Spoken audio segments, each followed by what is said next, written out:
चलिए कुछ कुछ डेफिनेशंस लिखेंगे। बार्टर एक्सचेंज, ये तो आता ही है सबको। क्या होता है बेटा बार्टर एक्सचेंज? काव्या? सर किसी चीज को खरीदने के लिए किसी चीज को देना। मतलब without money. Sir without money चीज लेना। बिल्कुल। It refer to the exchange of goods. It refer to the exchange of goods for goods. For goods इसे बोलते हैं बार्टर एक्सचेंज।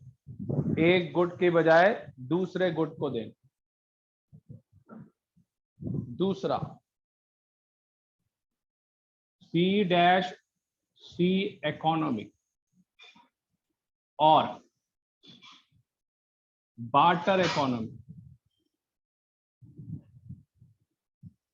C- या फिर barter economy.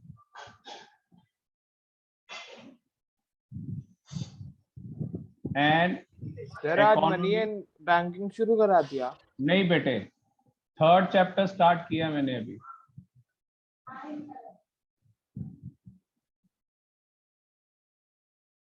Where there is a direct,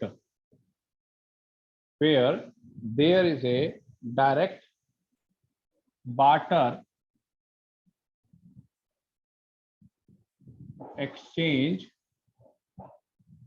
of goods and services. Goods and services is called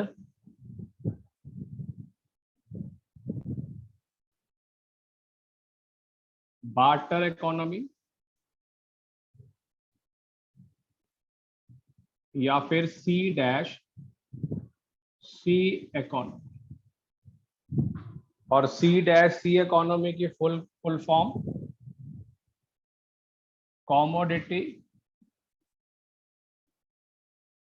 to commodity economy, इसका full form. फिर दोबारा ये chapter start हुआ है। छोटा सा चैप्टर आपको लगता होगा, मगर ये छोटा सा चैप्टर नहीं है। इसमें पहले आपका मनी डिस्कस होगा और फिर बैंकिंग भी। और बैंकिंग के आपको पता ही है, अगर आप में से किसी ने पढ़ा है तो उसके अंदर उसके फंक्शंस भी हैं सेंट्रल बैंक के। और सेंट्रल बैंक के फंक्शंस बहुत लेंथी हैं और पेपर में उनमें से एक आएगा। आउट ऑफ 5-6 फंक्शंस में से एक फंक्शन पेपर में आएगा। पूरा क्वेश्चन नहीं आएगा, एक फंक्शन आएगा पेपर में, कंफर्म है।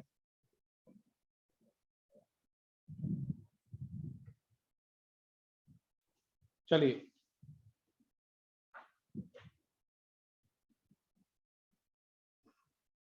फॉर एग्जाम्पल या instance,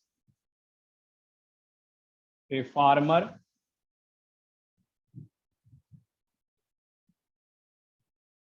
gives wheat.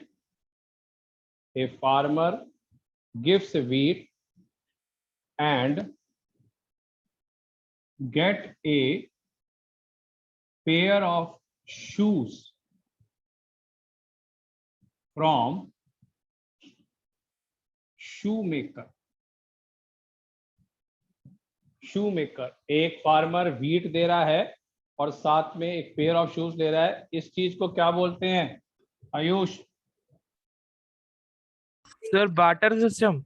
Barter exchange, इसको बोलते हैं बार्टर एक्सचेंज। मैं फिर बोल रहा हूं, इस चैप्टर को आप हल्के में मत लेना। पहली बात, ये चैप्टर आएगा 6 to 8 मार्क्स का, 6 से 8 नंबर का चैप्टर है। और आपने इस चैप्टर में भी, क्योंकि मैक्रो इकोनॉमिक्स है, इस चैप्टर में भी आपने एक मनी सप्लाई के नाम से प्रैक्टिकल करना है। Money supply. और फिर दोबारा जब चैप्टर कंप्लीट होगा तो मैं PDF भेजूंगा। सर वो जो आपने इंडियन इकोनॉमी की पीडीएफ भेज दी थी ना, मैंने उसमें से जो क्वेश्चन किए मैंने वो आपको भेज दिए हैं। बेटे कब भेजे? सपने में? नहीं सर, अभी अभी भेजे हैं, वो गल भेजना भूल गया था मैं। 2 दिन में भी आपसे क्वेश्चन नहीं हो रहे तो आप क्या इकोनॉमिक्स पढ़ रहे हैं? सर मैंने क्वेश्चन कर लिए थे, मैं भेजना भूल गया था, मैंने भेज दिए हैं बेटा आपको सारे। मैंने अपनी क्लासेस में भी बोला है, सिर्फ 2 महीने रह गए। If you are not serious, कोई भी आप में से सीरियस नहीं है, सिर्फ 2 महीने रह गए। जुलाई चल रहा है, अगस्त रह गया है। सितंबर के बाद आपकी हालत देखना जो नहीं पढ़ रहे। आपके पास इतना बर्डन इकट्ठा हो जाएगा, आप कहोगे मैं क्या क्या पढूं। मैथ्स है तो मैथ्स पढूं, इको है तो इको कैसे लर्न करूं, बीएसटी है तो मैंने स्टार्ट नहीं किया। तो बहुत चीजें आपकी पेंडिंग इकट्ठी हो जाएंगी, आप देखना। सिर्फ 2 महीने रह गए आपके पास, उसके बाद देखना आपकी हालत। चलिए हो गया? हो गया बेटा? Note down Nikhil. हाँ जी सर। Yes sir.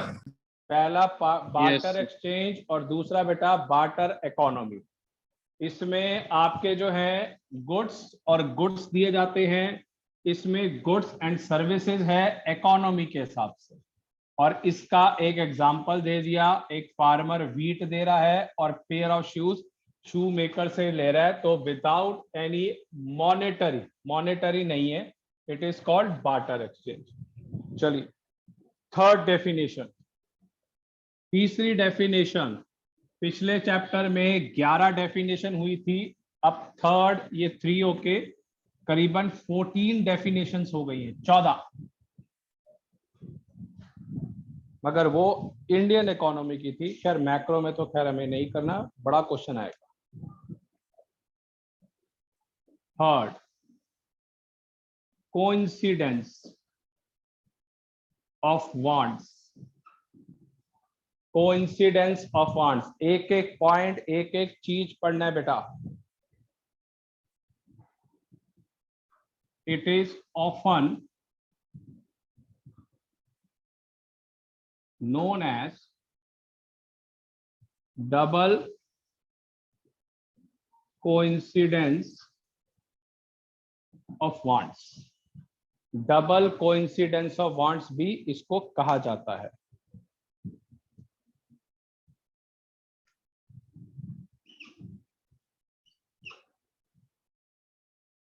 ध्यान रखना है बेटा कोइंसिडेंस पे। is an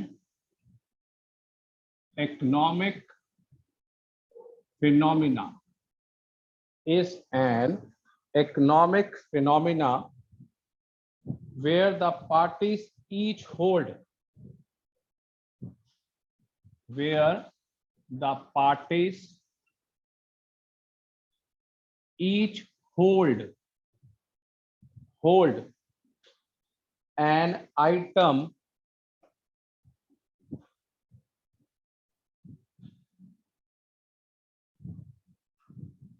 an item the other wants।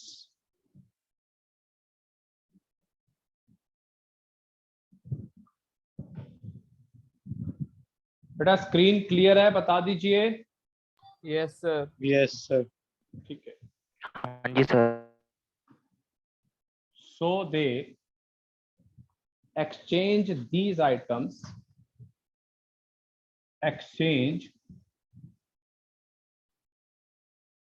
items, directly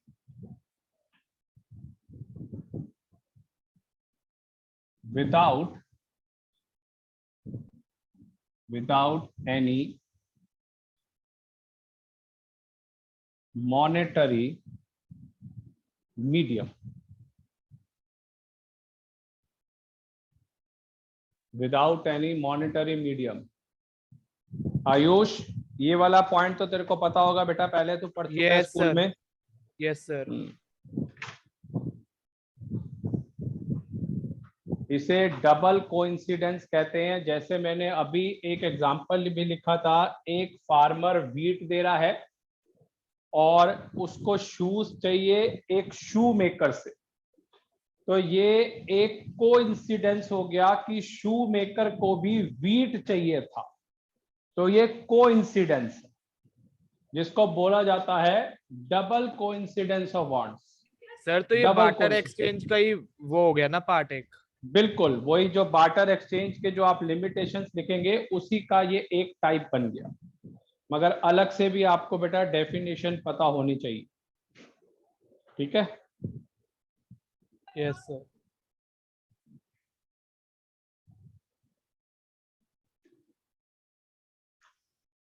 in simple words,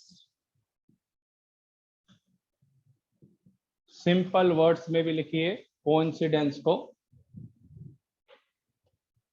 both the parties have agreed to sell and buy each other is called double coincidence of wants। तो ये भी आप एक डेफिनेशन के रूप में shortcut में बेटा याद कर सकते हैं।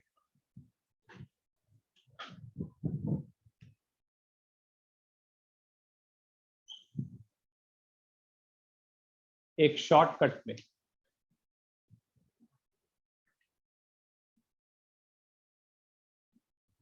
चलिए हो गया बेटा, फटाफट नोट कर लीजिए। पहला क्वेश्चन स्टार्ट करते हैं, limitations of barter exchange. Yes sir. Yes sir. Yes sir. चलिए, जब तक अभी बेटा बार्टर चल रहा है या मनी का कंसेप्ट चल रहा है तो ऐसे लगता है हमने पढ़ा हुआ है या हम 12th में हैं, हमें नॉलेज है। मगर जब आपका मनी का कंसेप्ट आ जाएगा या मनी सप्लाई जिसके ऊपर न्यूमेरिकल है, और लास्ट ईयर का ध्यान से सुन लीजिए शिवम, अगर क्लास अटेंड कर रहे हैं तो बेटा जो आपका पिछले साल का सीबीएसई से सैंपल पेपर इशू हुए थे उसमें मनी सप्लाई का 3 नंबर का क्वेश्चन था, मनी सप्लाई। अब मैंने एक आपसे बात करी है या मैंने आपको बोला है कि सीबीएसई के सैंपल पेपर, बेटा सीबीएसई के सैंपल पेपर आते हैं मान लो सितंबर में या अक्टूबर में। जो सैंपल पेपर आएंगे, निखिल, आयुष, काव्या, मानसी, मृदुल, ध्यान से सुन लीजिए सारे।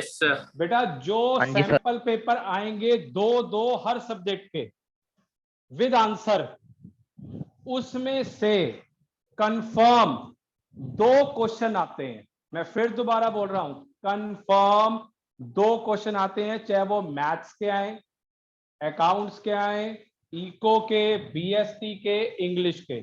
और दूसरी बात, जो पैटर्न होगा उसमें उन सैंपल पेपर्स में वही पैटर्न का आपको पेपर आएगा बोर्ड का। तो बहुत सारे हम में से हैं उसको इग्नोर मारते हैं कि छोड़ना सीबीएसई के क्या करने हैं। एक्सपीरियंस बता रहा हूं, 2020 के अक्टूबर में सैंपल पेपर आए थे, 2019 में, 19 में, और 2020 में जब पेपर हुआ था इकोनॉमिक्स का, उसके अंदर 2 क्वेश्चन सेम आ गए थे, एग्जैक्ट सैंपल पेपर में से उठाए और डाल दिए। तो इसका मतलब ये है कि आपको खुद ध्यान रखना है कि सीबीएसई जो सैंपल पेपर इशू करेगी फॉर एवरी सब्जेक्ट वो आपने पूरे करने हैं और विद मार्किंग के साथ, कि ये 3 नंबर का क्वेश्चन है, ये 4 नंबर का क्वेश्चन है, ये 1 नंबर का है। मैथ्स की केस स्टडी क्या आएगी, मैथ्स में केस स्टडी के 4 क्वेश्चन आएंगे। अकाउंट्स में भी आपकी केस स्टडी आएगी बड़े बड़े क्वेश्चनों के साथ। फिर उसके बाद इकोनॉमिक्स का पेपर में केस स्टडी होगी और बीएसटी में होगी। तो मतलब हमें उससे ये आइडिया मिल जाएगा इस चैप्टर में से केस स्टडी इन्होंने सैंपल पेपर में डाली है तो उसमें से पेपर में आने के चांस है। तो इसलिए आपको ध्यान रखना है बेटा। चलिए बेटा, जो तरीके से तैयारी करते हैं बोर्ड की, समझदारी से कि मुझे ये चीजें पढ़नी है और इतनी छुट्टियां मिलेंगी, मैं कवर कर सकता हूं, सिर्फ बोर्ड में वही नंबर लेता। जो ब्रिलियंट बच्चे होते हैं वो हर चीज पढ़ते हैं मगर हर चीज को कवर कर लेते हैं। जो सारा कुछ पढ़ते हैं उनके नंबर नहीं आते।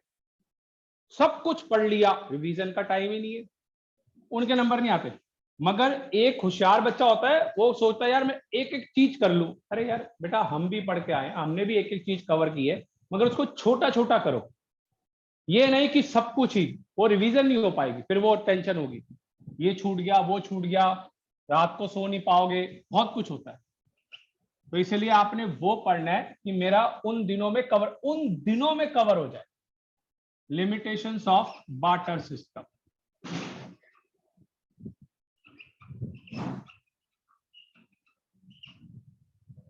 लिमिटेशंस ऑफ बार्टर सिस्टम या बार्टर एक्सचेंज के नाम से।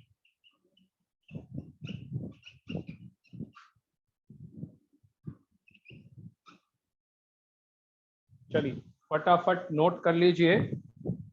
4 चीजें हैं इसके अंदर बेटा। आयुष, कौन कौन सी हैं बेटा? सर पहला तो डबल कोइंसिडेंस ऑफ बॉन्ड्स है। ठीक है, पहला lack of double coincidence of bonds.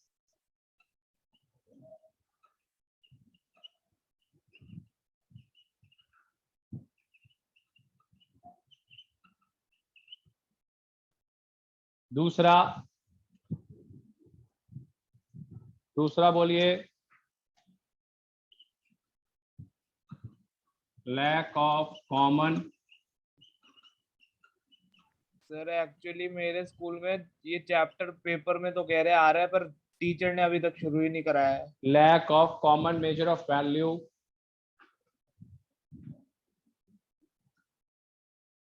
Lack of standard of deferred payment.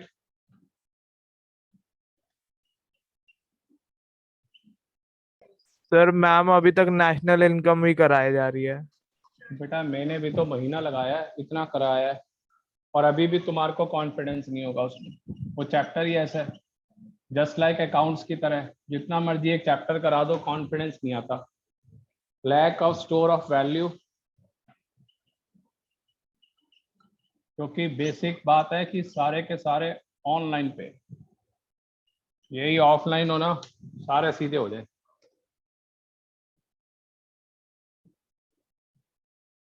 Common value, store of value. चलिए बेटा, इधर निखिल, आपको ये चैप्टर कराया है बेटा? सर हमारी ये बुक चालू ही नहीं हुई। सर अभी चालू नहीं करी। स्टार्ट ही नहीं हुई। सर और हमारी मृदु- इंडियन इकोनॉमी खत्म हो गई लगभग। पूरी। हाँ सर, लास्ट चैप्टर बच रहा है। मगर काव्या एक बात बता बेटा, पहला चैप्टर क्लियर हो गया पूरा? यस सर, यस सर, अच्छे से। है, थोड़ा सा लग गया कि कॉन्फिडेंस है कि कर लूंगा मैं? Yes sir. ठीक है। और पीडीएफ करी थी, सारी देखी थी मेरी जो सर मैंने हाँ, भेजी है? देखी भी है और करके भेजी भी है। और थ्योरी वाली सब देखी थी सर।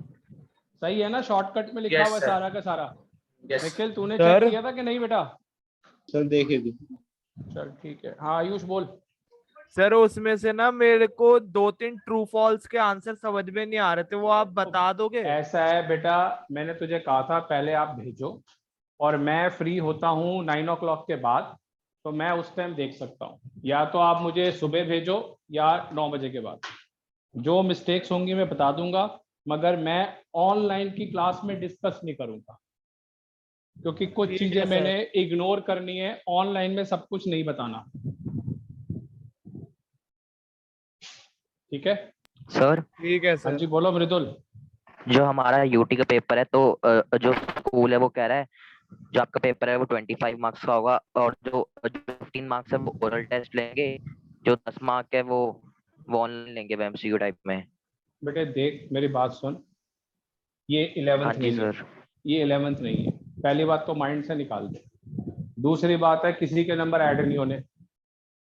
हाँ 100 सर। नहीं, 100 नहीं, 500% गारंटी है ऑफलाइन पेपर होंगे। और ऑफलाइन पेपर में कोई नंबर ऐड नहीं होगा। जितना मर्जी भी कोई टीचर डराए, कुछ भी कहे, आप घबराओ मत, आप अपना पढ़ के जाओ, अपना बेस्ट दो जो आपको आता है। मैंने आपको पहले ही कहा था, इतना ज्यादा कोर्स करवा रहे हैं, हम जज नहीं कर सकते। तो आप कोर्स को छोड़ दो, टेंशन छोड़ दो, एग्जाम है। कितने स्टूडेंट्स ऐसे हैं जिनके 10th स्टैंडर्ड में 90 प्लस है and they were failed in starting exams of 12th standard, क्योंकि यार उनकी स्पीड हम कैच नहीं कर सकते। मान लो आप में से किसी को सितंबर वाले के अंदर, जैसे इनको इकोनॉमिक्स की एक बुक आ रही है पूरी, हम कैच नहीं कर सकते यार, पॉसिबल नहीं है। ऐसे ही अकाउंट्स की भी आपकी 3 बुक्स हैं, अगर आपको कह दे जी सितंबर या अक्टूबर के अंदर 2 बुक्स आ रही हैं, हम कैच नहीं कर सकते यार, इनका मुकाबला नहीं कर सकते। फिर ऐसे ही आपका मैथ्स में जाते हैं, 2 बुक्स हैं, मैथ्स के अंदर आपको कहेंगे जी 1 बुक पूरी और अगले के भी 3 चैप्टर, यार पॉसिबल नहीं है।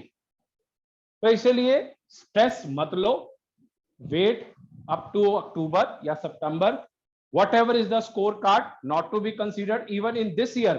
दिस ईयर के अंदर भी आपके अंदर सिर्फ प्री बोर्ड के जो बेस्ट नंबर्स हैं that will be counted for 12th। हाँ सर, जो छोटे मेरा मोटे मैथ्स छोटे वाला है वो ये मोटे कह रहा बेटा, था। ये छोटे मोटे तो आपने सोचना ही नहीं है, जो हो गया हो गया। पास भी होते हैं नहीं होते, लीव इट, उनको को आप पढ़ा क्या रहे हो, ठीक है ना। चलो स्टार्ट करें बेटा, ये छोड़ो उसको। पहला लिमिटेशंस में, इसलिए बिल्कुल भी मत सोचो बेटा, अनप्रिडिक्ट रिजल्ट आता है 12th का। हमें लगता है ये बच्चे 11th में पढ़ते नहीं थे, 12th में इतना स्कोर कार्ड, क्योंकि वो बोर्ड की प्रिपरेशन कर रहे।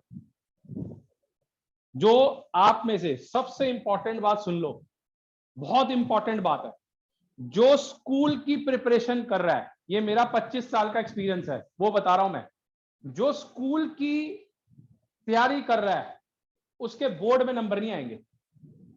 जो बोर्ड की तैयारी कर रहा है उसके हर जगह नंबर आएंगे सितंबर अक्टूबर के बाद। मगर जो स्कूल पे फोकस कर रहा है कि मेरे को स्कूल में फर्स्ट आना है या मैं स्कूल में मेंटेन रहूं, रिजल्ट अच्छा दूं, उसके बोर्ड में नंबर नहीं आएंगे। रिटर्न में लिख के दे सकता हूं, रिटर्न में।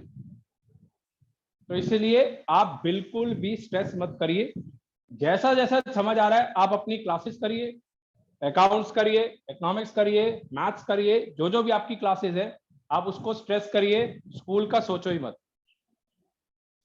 मैंने कहा है ना, इनका मुकाबला हम नहीं कर सकते। लैक ऑफ डबल कोइंसिडेंस, आप अपनी प्रिपरेशन करिए ऑफ वांट्स। बल्कि ये कहो कि मैं जितना पढ़ूं मुझे उसमें से पेपर आ जाए, मैं पास हो जाऊं या कुछ अच्छे हैंडसम नंबर ले लूं, बस बहुत है। फर्स्ट का तो सोचना ही नहीं है, बल्कि नजर भी लगती है। बार्टर सिस्टम पहला तो वैसे मैं डिस्कस कर चुका हूं, मगर फिर भी इसकी explanation. Barter system can work only when both buyer and seller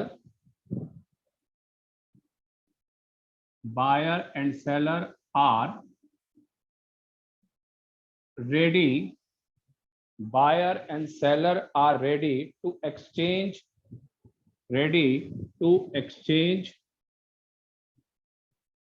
each other goods। तभी पॉसिबल है to exchange each other goods.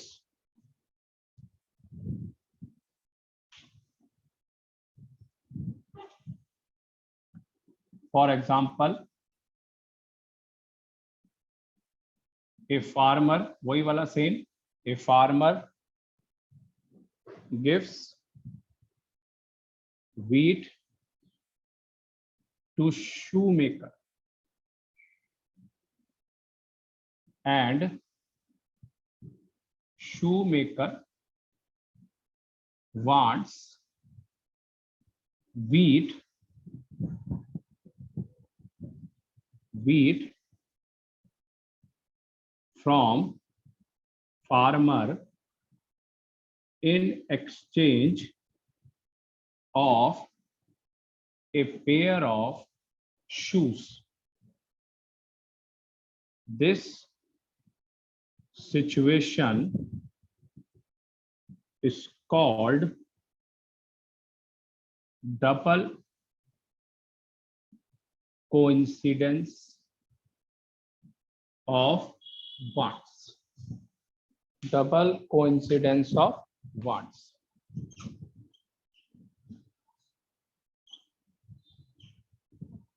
Double coincidence of wants. Example हो गया ये. तो आप लिखे चाहे ना लिखे, इट्स योर चॉइस, या अपने वर्ड्स में भी लिख सकते हैं. सर लिख लिया. However, double coincidence of wants is very rare. बहुत कम चांस थे कि दूसरे बंदे को भी इस चीज की जरूरत. रेयर. तो ये पहला कंसेप्ट है, बहुत इजी है. और once again I am saying, बेटा मेरी शुरू से हैबिट रही है कि जो क्लास में पढ़ा उसको साथ के साथ लर्न करूंगा. जो क्लास के साथ. आज बेटा मनी बैंकिंग, मृदुल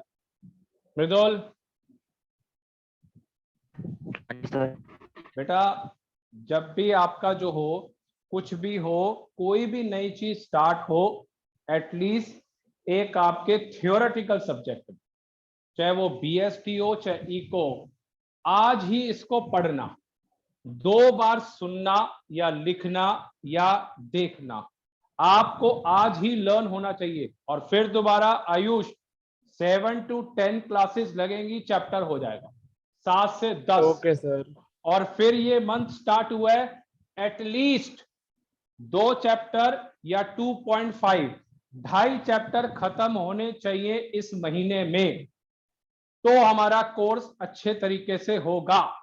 मगर अगर 2.5 चैप्टर नहीं होता फिर प्रॉब्लम आएगी. सेम इन एवरी सब्जेक्ट, जहां भी आप पढ़ रहे हैं कम से कम 2 या 2.5 चैप्टर खत्म होने चाहिए, नहीं तो बहुत प्रॉब्लम आने वाली है आने वाले टाइम में. सितंबर में एग्जाम्स होंगे, ध्यान से सुन लीजिए. सितंबर में आपके एग्जाम्स होंगे, दिसंबर में आपके प्री बोर्ड्स होंगे, तो वो टाइम में आप चैप्टर्स नहीं कर सकते, वो महीने खराब हो जाते हैं. तो इसीलिए आपको स्पीड बढ़ानी है कि और आपके 2-3 महीने में 5-5, 6-6 चैप्टर खिंच जाए, फिर तो बहुत अच्छा कोर्स हो जाएगा और जल्दी होगा. और मेरा टारगेट रहता है दिसंबर तक कोर्स हो जाए सारा, फिर 2 महीने प्रैक्टिस, चाहे वो कोई भी सब्जेक्ट हो. चलिए दूसरा, lack of common measure of value. Second, बेटा जरूर पढ़ना, निखिल जरूर बेटा पढ़ना आज, या रीडिंग या फिर एक बार सिर्फ गो थ्रू कर लेना, जिससे आपको पता चल जाए क्या चीज है. किसी भी तरीके से बेटा नंबर लेने हैं, बस ये ध्यान रखना मेन बात. Second, lack of common measure of value. Common measure of value, Ayush बताइए बेटा इसका क्या मतलब है. सर वो क्या कहते हैं, किसी चीज की कॉमन एक वो नहीं थी, मतलब जैसे मनी की एक कॉमन वो होती है वैल्यू. मतलब कहने का मतलब है, जो हम अभी व्हीट और ए पेयर ऑफ शूज की बात कर रहे थे, उन दोनों की वैल्यूएशन सेम नहीं है. सपोज एक शू मेकर शू देता है एक ज्वेलर को, और ज्वेलर आपको गोल्ड देता है उसके एक्सचेंज में, तो दोनों की वैल्यूएशन सेम नहीं हो सकती. तो ये भी एक बहुत बड़ी प्रॉब्लम थी बार्टर एक्सचेंज में, तो इसीलिए इसको बोला गया lack of common measure of value. चलिए शुरू करते हैं. बेटा बहुत आसान है अगर आप याद साथ साथ करेंगे, नहीं करेंगे तो फिर वो इकट्ठे हो जाएंगे सारे चैप्टर या जो भी है. In the barter system all commodities are not of all commodities are not of equal value. सारी कॉमोडिटी की इक्वल वैल्यू नहीं है. And there is no common measure. There is no common measure. Common measure unit of goods. No common major unit of goods in which exchange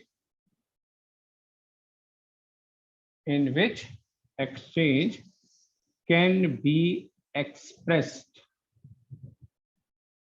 In which exchange can be expressed.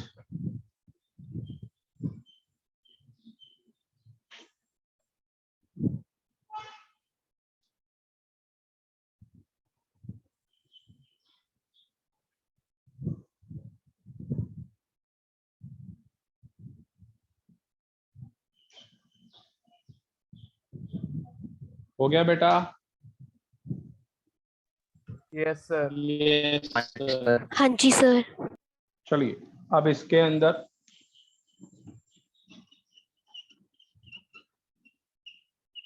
For example फिर दोबारा वही जो मैंने अभी बोला था वही. A shoe maker wants gold. A shoe maker want gold from jeweler in exchange of a pair of shoes.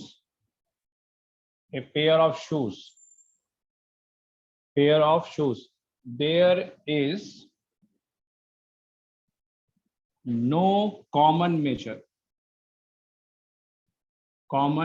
measure where one of them party will suffer.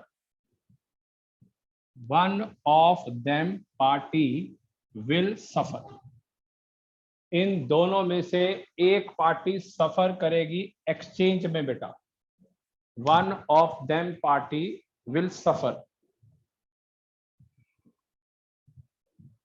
और इधर सुन लीजिए, इधर जो ये वाला कंसेप्ट किया है इसके ऊपर केस स्टडी भी आई हुई है.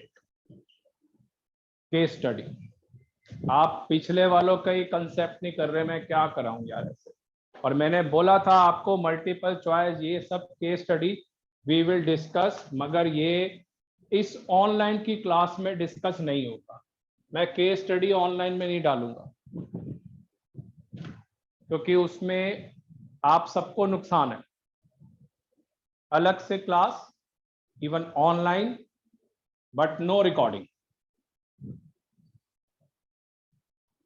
चलिए हो गया बेटा, बता दीजिए. Yes sir. Yes sir. आज मैंने जी सिर्फ सर. 2 पॉइंट डिस्कस करे हैं. हाँ जी हाँ सर. जी, आज मैंने सिर्फ 2 पॉइंट डिस्कस किए हैं.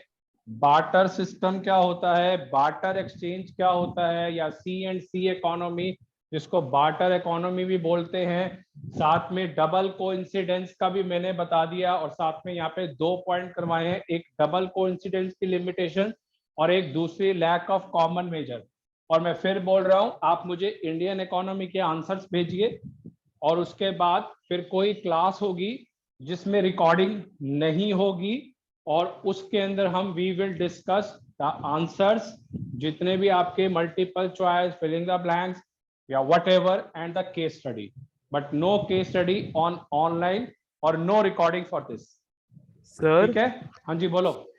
सर मेरे को एक चीज पूछनी थी, ये बार्टर सिस्टम यूज कब होता था? क्योंकि पहले भी जब किंग्स वगैरह होते थे तब गोल्ड कॉइन्स वगैरह तो यूज होते थे करेंसी के रूप में। बेटा तो उसमें यही तो पॉइंट आया ना कि आप जो गोल्ड वोल्ड है और उसको देख के आप शूज ले रहे हो, तो हाउ विल यू जज, कैसे जज करोगे कि गोल्ड महंगा है या शू महंगा है? Okay sir. तो कैसे हाँ करोगे जज? सर। तभी तो उस चीज के अंदर मनी के कंसेप्ट को लाया गया, समझे मेरी बात? Okay sir. और एक और चीज बेटा, निखिल काव्य एक मिनट मेरी बात सुन लो बेटा। इस चैप्टर के बाद आपका फिर चैप्टर स्टार्ट होगा इंडियन इकोनॉमी के 2, मैंने पहले भी आपको बोला था। इसके बाद अगर आपका अगला चैप्टर जो होगा वो 1950 से लेकर 1990 इंडियन इकोनॉमी, और उसके बाद होगा एलपीजी, लिबरलाइजेशन, प्राइवेटाइजेशन और ग्लोबलाइजेशन। ठीक है बेटा, आवाज आ रही है? Yes sir. हाँ चलिए, सर। बस ये हाँ जी मैक्रो सर। के 2 चैप्टर हो गए, और उसके बाद इंडियन इकोनॉमी के वैसे 4 चैप्टर होने चाहिए, एक उसका 2 उसके, एक उसका 2 उसके। चलिए क्लास को वाइंड अप कर रहा हूं, कल सेम टाइम पे रिज्वाइन करेंगे, नेक्स्ट क्लास में बेटा ज्वाइन करते हैं।